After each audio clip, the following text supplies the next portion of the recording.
Today I'm going to talk about one of my all-time favorite subjects when it comes to selling your home smart in San Antonio. It's all about pricing it correctly so it doesn't sit on the market and you get it sold fast. So why is this important? When you sell a property, there's really three main things. Your product, which is the house, and we can see this is a beautiful house. Your promotion, what is the marketing plan? Great agent will have a marketing plan, which I've developed to make sure to promote your house everywhere it can be. But that third leg of the stool that's critical is price it smartly. Because if we don't price it smartly, there's pain and suffering involved. And that doesn't sound like fun at all. You might sit on the market too long. You might eventually get a low ball offer. You might end up getting frustrated and pulling the house off the market. Those are all things we want to avoid. So the pain of pricing the house incorrectly is obvious. We don't want to be in that situation where we can't get it sold. We're not getting showings. We're frustrated because it's taking so long to get the thing done, and you might end up failing. There are things called expireds and cancels in real estate. Those are people that try to sell that don't have success. If that's the downside, what about the upside? If we price your home correctly, what we're going to see is you're going to get lots of activity in the beginning, lots of showing, lots of traffic, lots of interest on the internet and social media. People are going to want to come out and see your property. What that's going to lead to is probably you're going to see faster, sooner offers. In my experience in real estate is that when you get offers in the first week, the first 2 weeks, maybe 3 weeks, the offers are higher and for a better list price, and you're going to get more favorable terms. So what that all means is in the end, you get this done quicker and you end up with a higher net. It's going to put more money in your pocket if you price your home correctly from the jump. So my 18 years of experience in pricing homes has taught me something that's really essential to understand. There's an art to pricing a home and a science. What do I mean by that? The art is that we need to look at things that are projecting into the future. We need to look at the seasonality. What time of year is it? What kind of traffic are we expecting? Are we going to see a lot of showings or just a few showings? We need to anticipate that. We're going to look at the current inventory on the market to see who are you up against? Who's the competition? We want to knock those guys out. We want to get your house under contract first. So we're going to use some interpretive decision making. We're going to use some judgment and project the future. But what's the science part? The science part is a mathematical formula that appraisers use to determine value, fair market value for a property. Now, I want to be really clear. I am not an appraiser. That's a licensed profession. That's not what I do. That's not my responsibility. My job is to market and sell your house. But I am a strong believer that if you know how pricing is done, like an appraiser would do it, the closer you can come to matching their process, it's much, much more likely you're going to end up making value, meaning your contract price will align up with the appraisal. And that's so critical for a lot of reasons. So this making value thing, quote unquote, why does it matter? Well, 90% of buyers are going to come to the table with a loan, and the lender is going to send the appraiser to make sure the house is worth the value of the contract. You see, the bank is mainly interested in protecting their asset. If the buyer doesn't pay and the house gets foreclosed on, they need to be able to sell it for as much or as close to possible as the contract value so they don't take a big loss. So that's the role of an appraiser. They are paid for by the buyer, but they are really there to protect the interests of the bank. So if they're controlling the purse strings, then we need to know how they think. And the reason is the bank is going to loan on the contract price or the appraisal value, whichever is lower. The bank's going to be conservative. So we don't want to overshoot the market, because if you price it high, even if you get a contract, there's a decent chance that that contract will fall out. A couple things actually can happen in that scenario. Perhaps the seller would have to drop their price to the new appraisal value. Maybe you could get the buyer to come out of pocket for the difference on the contract. But I'm going to tell you, in the current market where there's extra inventory, it's not like COVID a couple years ago, getting that buyer to pay out of pocket is difficult. Can you sometimes meet in the middle somewhere? Perhaps negotiate out some middle point between the contract and the appraisal? That can happen. What's likely to happen though is the buyer might get spooked and say, I'm going to back away and get out of this contract. I'm going to get my earnest money back. And now your house as a seller is going to be back in the market. And the problem with that is when a house is back on the market, the world just assumes, hey, the contract fell out because there was a problem with the house. And now a lot of people won't ever give your house a second look going forward because they just assume it's got a scarlet letter. So my job as a listing agent is to find that value of the highest possible price that will still attract buyers, will get you a contract and make value.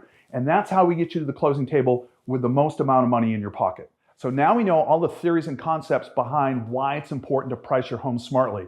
Now we need to know the mechanics. So we're going to go to the whiteboard from here and we're going to do a little math. Yay math, but it's an important critical step to make sure your home is priced smartly price to sell and price to get you the most amount of money in the shortest time possible with the least amount of hassle. All right, we've talked about the art of pricing a home, looking into the future, making some projections. Now the fun starts. Let's talk about the science. Now, I said earlier, I am not a licensed appraiser. However, as a committed and dedicated agent, I've learned their methodology, and I've actually taught this to probably roughly 1,000 agents in the greater San Antonio market. And I just think it's fundamental to a successful real estate transaction because we need to know how the story's gonna end when we get to the appraisal status. So some key thoughts. First of all, appraisers use a term called match pairs. Apples to apples is a simple way to say it. They want to compare things that are similar. I like to talk about Kelley Blue Book. If you owned a 2022 Nissan car, you would go to the Kelley Blue Book and see what other 2022 Nissans are selling for. Sometimes it's not quite that simple because there's not as many naturally matching things. Then you take a look at things that might have been a 22 Nissan, a 2022 Toyota, and a 2022 Honda. So again, as much as possible, we're trying to start with similar things. From there, we narrow it down with a couple fundamental things. So we've already said match pair. The next thing is type of floor plan. So we're gonna compare one stories to one stories, two stories to two stories, trying to keep things similar as much as possible. Then we're gonna deal with square footage. Square footage needs to be in a plus minus 20% range. The homes need to be roughly equivalent. It's sort of like the Costco thing. If you go to the Circle K and you buy a little bottle of ketchup, it's cheap, but it's very expensive per ounce. However, if you go to Costco and buy a big box, it's more because you're buying the box, but it's a lot cheaper per ounce. Well, the pricing with real estate works the same way. Volume discounts is maybe a way to think about it. So we're gonna look at those things and take them into consideration. Then from there, we're gonna look at the features, the finishes, the condition, the amenities, what are the upgrades? Because virtually no two homes are alike, and there's always some differential. So as a good agent, I need to be able to adjust for that. So let's talk about adjustments. What are the number 1 and 2 and 3 adjustments that you'll make in a home? We're gonna do the number 1 adjustment that realtors make that I will do for you when I'm pricing your home to get it sold smartly in San Antonio. If we look at a bunch of homes, and let's say there's been 5 homes in the neighborhood selling at 3,000 square feet, I'm gonna use a super simple example just to get the concept across. Let's assume they're all selling at $100 a square foot because they're same. Well, to make this easy, those 5 homes would all be selling at 300,000. They've sold recently, and that's important. Things that have sold actually have happened. Just because someone asked $400,000 for the house doesn't mean that's gonna happen. That's not what we like to call a comp, a true comp, or comparable sale. So if your house was 2,700 square feet and I was pricing it, what I would simply do is come in and look for the value of that 300 square feet times the price per square feet, or times $100, times what we call a GLA. And this is the critical concept in pricing homes. Each additional square foot, plus or minus, has a variable cost. When the builder builds the neighborhood, they have site work, they have development, they have permitting, they have community parks and pools. So when houses vary in size, the price, the differential is just the difference between labor and materials. So it's a fraction of the overall square footage. In this case, appraisers use 0.33 as the standard. Now I've seen that adjust a little bit, but that's a very safe number. So to do our little scenario here, 300 times $100 a square foot times 0.33 would equal $10,000. So literally you would take the $300,000 minus $10,000 and you would have a list price recommended of $290,000. That's what an appraiser would find that market value to be on 2 homes that were identical, with the one difference being square footage. So when a house is smaller, you take away the value of that extra square footage. What if your house is bigger? We're essentially gonna do the same exercise, but flip it around. So if your house happened to be 3,300 square feet, we would find that you have a bonus of 300 square feet times the $100 per square foot times the 0.33, and again, that would equal $10,000. So in this case, you would take 300,000, add 10,000 for a list price of $310,000. Again, it's a very basic example. Things don't always line up this perfectly. It gets more detailed, but the concept is we find the comparable sales. If the house you're pricing is smaller, you take away the difference based on the gross living area adjustment. If the house is bigger, you add on value for the gross living area adjustment. I like to think of it as Legos real estate, where you either take pieces out or you add parts in, at least on paper, so we can get to a mathematical price. That's the number 1 adjustment, square footage. Other topics an appraiser will adjust for are the condition, the upgrades, the fit and finish. Those factors will all be built into the appraisal. So we're gonna make sure we account for that. But I wanna talk about an important thing like when you've done a big project, you've remodeled a kitchen, maybe you've remodeled a bathroom and you've made a significant investment. How do appraisers look at that and calculate for the difference? Well, this is a little bit surprising to people. When there's an upgraded kitchen, there was on all these other houses an original kitchen. And this kitchen had value. So when you spend $40,000 on your kitchen upgrade, maybe $60,000, you don't simply add $40,000 or $60,000 to your sales price. You have to look at what was the original value.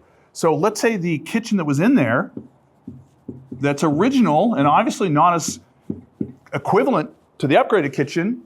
Let's use $40,000 for your upgrade. You're looking at the difference. The appraiser will find the difference and say, that's $20,000 of improvement, and they are going to give you partial credit of that $20,000. So when they get done doing their calculation, that might actually end up being $10,000 to $15,000 in extra sales price. Why is that? There are two critical concepts in real estate that most of the public doesn't understand, and frankly, a lot of agents do as well. One is called contributory value, and the other is called substitution. Contributory value says each major item, a kitchen, a pool, a third car garage, an outdoor kitchen, has some benefit to the sales price of the property. However, the reason you just don't go add $40,000 in is if you start to lift the budget for that house to a higher level, people have other choices. So contribution says we're going to get some value, but substitution says, hey, not 100%, because if you raise that price up, people can go buy other properties. Maybe it's a superior builder in a better school district. Maybe it's newer construction. So substitution kind of limits how much you're going to get. So the trick as a realtor is to know the schedule of what the values are, to understand principal of contribution and substitution, so I can arrive at a price that will get your home on the market for the top dollar that it will appraise for, and we'll get a contract, and you will go to closing and get a check. So in summary, selling smart in San Antonio means pricing is a critical element of the process. We're going to talk about promotion, that's marketing. We're going to talk about the product, how to get your house ready, but pricing is a fundamental decision that will elevate you to a top sale with the least amount of hassle, with the shortest amount of time. Or if we don't do it right, you could sit on the market and that would be a painful exercise that would cost you time and money. I'm here to make sure that doesn't happen. If you like this information, like and subscribe. You'll get more content like this. And if you have specific questions, just reach out in the comments and we'll get back to you.